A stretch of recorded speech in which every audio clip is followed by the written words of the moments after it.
First of all, I'd like to thank Leo over there for even bringing me here and giving me this opportunity. Like Sarah said earlier, I've been all around the world. I did 20 years in the world's greatest Navy and been everywhere, but this is my first time in Canada, so I'm very excited to be here. With that in mind, when I first got here, I said this is a very intimate situation here, you know, in order to facilitate a class, and I love it. So with that in mind, what I'm going to do is, I'm going to change the dynamics just a little bit. And when I say change the dynamics, I'm going to change the methodology of how I normally do business. But with that in mind, also, autonomy. It is the act of giving. But to be more definitive, right, autonomy is a single-minded governing body. And today I heard all kind of wonderful news of what we can do to help young people out who've been incarcerated. I've heard both the liberal side and I'm the conservative side, by the way, right? Sarah talked about politics. Some of you, I know this is Canada, so you're not very familiar with American politics. Well, newsflash. The bottom line is, it's all about politics, because politics affects legislation, and legislation affects incarceration. So remember that. Don't let nobody tell you anything else. So you have to understand the politics first. Also, as I normally do class, we have the word of the day and we have a phrase of the day. So the phrase of the day is toxic environment. Think about it. So what's a toxic environment? And why is that relevant to this conference? Why? Toxic environment. When you think of toxicity, what is it? How about when we talk about a toxic religious environment? What's that? How about a toxic social environment? How about a toxic family dynamic? How about a toxic nutritional environment? That's what we're talking about. You know, when we talk about incarceration, right, and we talk about the Second Chance Conference, right, the question should be, how do maladaptive behaving individuals act in that manner? Because when they act in a certain manner, then they end up being what? Incarcerated. So that's the real question. So how did they get there? How did they get there? Somebody help me out. Okay, so that's been over a decade ago. So what I want to share with you today, Canada, US, right? Counselors, coaches, doctors, facilitators, is a concept that works. A concept that has worked in the social service arena, the secondary education arena, the substance abuse arena. And so I'm going to share that with you. That concept is called the WE concept. Again, comprised of the 5 pillars. It's an eclectic approach for behavior modification. Eclectic approach, which means what? Different variety of things. So, a variety of different things. Because everybody in here, whether you know it or not, we're all fragmented. You're all fragmented, including myself, based upon your family dynamics, your social dynamics, right? And so when you understand that, when you get little Johnny and little Jane to understand that, and he or she is more cognizant of the toxicity within the environment, then they can move forward in a positive direction. But if he or she doesn't understand that, they're going to continue to assimilate to their environment. And when you assimilate to your environment, and you come from a toxic environment, then guess what you get? Toxicity. Or locked up. Or worse than that, dead. Okay, so let's talk about that. Because when I don't have love, guess what? I'm going to do something maladaptive. So I'm going to get some love some kind of way, right? So when little Johnny is not getting the love at home, he's going through the street, his buddies, because he needs that love. Right? Because we're all human beings, so we like to be nurtured. Right? In some kind of capacity. Maslow say we're all trying to reach self-actualization. Self-actualization. to the point where, you know what, I've arrived, I've made it. That's why I love sports. Sports, in American football, you win the Super Bowl. So what happens the day after the Super Bowl? What happens the day after the Super Bowl?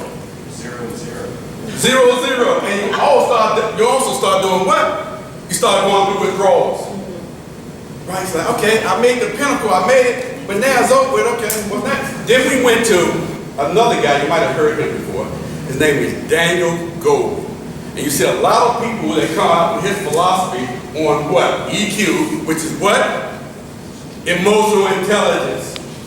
And so when we talk about emotional intelligence, we're talking about not just critical thinking, right? We're talking about emotional literacy, emotional competence. When we say emotional literacy, what are we talking about? Knowing how to respond appropriately to particular situations. I like that. Knowing how to respond and knowing how to read people and yourself too. You know, some people wear their emotions on their sleeves. I do. See, I love what I do. I was excited to come here. I was overdosing because this is how I get high.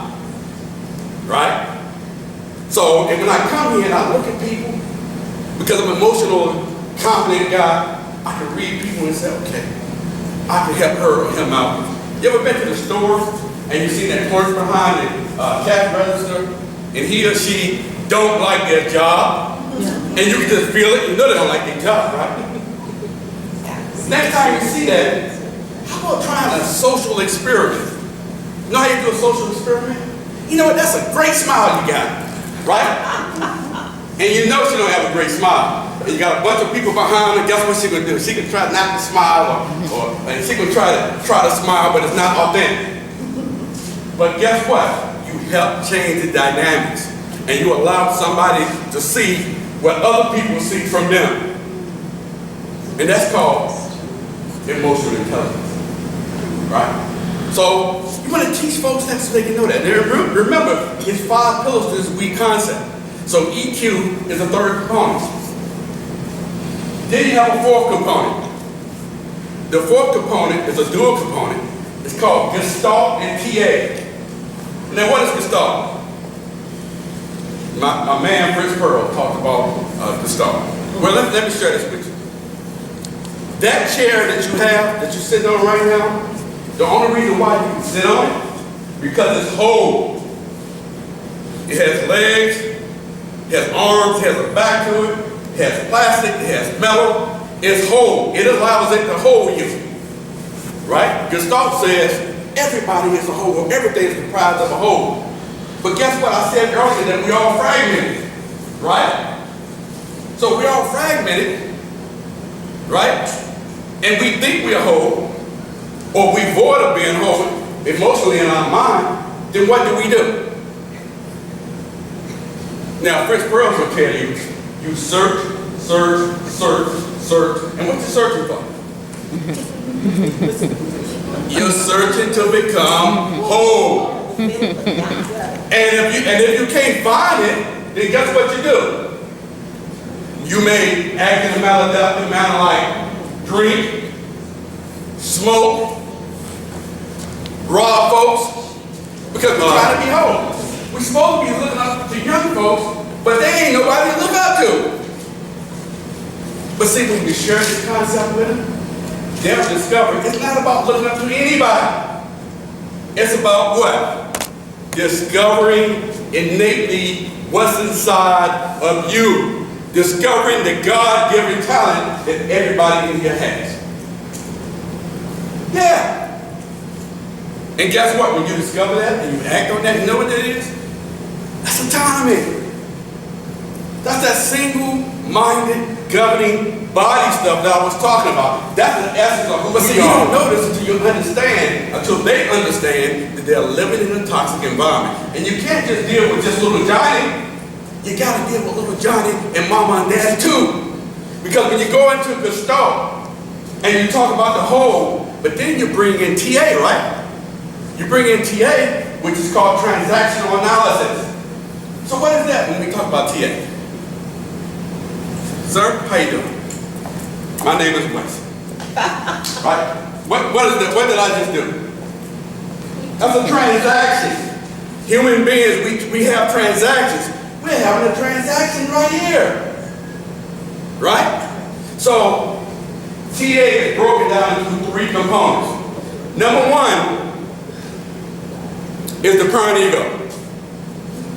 The parent ego is subdivided into the critical or controlling parent or the nurturing parent. You see, I came from a military background. Yeah, I did my 20 years. And my dad did his 20 years. And my great uncle started the U.S. Coast Guard, Richard Etheridge in North Carolina. Okay, so I got this military background, right? So, how do you think I was raised from my dad? Oh, you hurt yourself? Boy, get up, you're okay. I need to go out, get out of here. Suck it up, right? And then mom would say, forget Etheridge. Forget him, I got you, baby. Right?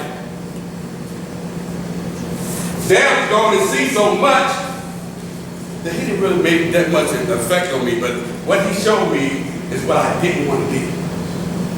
So I found out, I discovered I got my nurturing from my mama, and that's okay. Because if it wasn't for her, I wouldn't have the balance. See, when we talk about Republicans and Democrats, the key is being balanced, it's being centered, right? The earth spins around, it's centered. That chair is centered. You got 2 eyes, you got 2 legs, you got 2 ears. It's about balance. And when you teach people it's about balance, they can make higher quality choices.